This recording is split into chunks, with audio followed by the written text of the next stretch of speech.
১৬ বছর আগের সেই স্মৃতি এখনো জ্বলে। কি দুঃসহ এক দিন ছিল।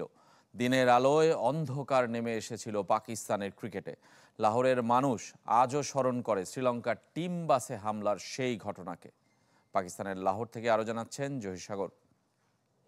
ভিশনের ফুলঝুরি মেগা অফারে ফ্রিজ কিনলেই পাচ্ছেন ১৬ পিসের আকর্ষণীয় গিফট বক্স একদম ফ্রি।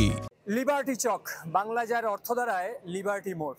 এই মোড় থেকে হাতের বাঁ পাশেই চলে গেছে গাদ্দাফি স্টেডিয়ামের মূল ফটক। ২০০৯ সালে ঠিক এই মোড় থেকে শুরু হয়েছিল সন্ত্রাসী হামলা টিম শ্রীলঙ্কার উপর, যার খেসারত দিতে হয়েছিল পাকিস্তান ক্রিকেটকে দীর্ঘদিন আন্তর্জাতিক ক্রিকেট থেকে নির্বাসনে থেকে।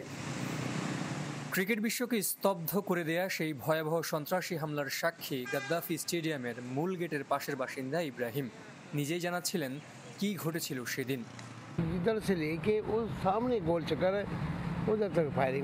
তখন এখানেই আমার বাসা ছিল। সকালের দিকে হঠাৎ গোলাগুলির শব্দ পাই।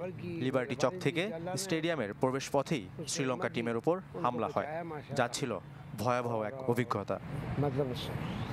স্থানীয় বাসিন্দা ইব্রাহিমের মেয়ে কায়ানাতের বয়স তখন মাত্র ১১। বর্তমানে ২ সন্তানের জননী আজও ভুলতে পারেননি সেই দুঃসহ স্মৃতি। আমি কিছু দেখিনি, তবে অনেক গুলির শব্দ শুনেছি। আমরা ভাবতে পারিনি এমন কিছু ঘটবে।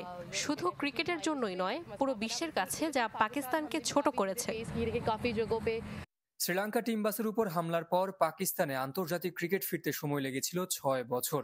যদিও অস্ট্রেলিয়া, ইংল্যান্ড, নিউজিল্যান্ডের মতো বড় দলগুলোকে আনতে অপেক্ষা করতে হয়েছে আরো দীর্ঘ সময়। চ্যাম্পিয়ন্স ট্রফি দিয়ে এবার তাদের মাটিতে দীর্ঘ ২৯ বছর পর বসেছে কোনো আইসিসি ইভেন্ট, যাতে স্বস্তি ফিরেছে ক্রিকেট প্রেমী পাকিস্তানিদের মনে। মনে হচ্ছে মন থেকে বড় একটা পাথর সরে গেছে।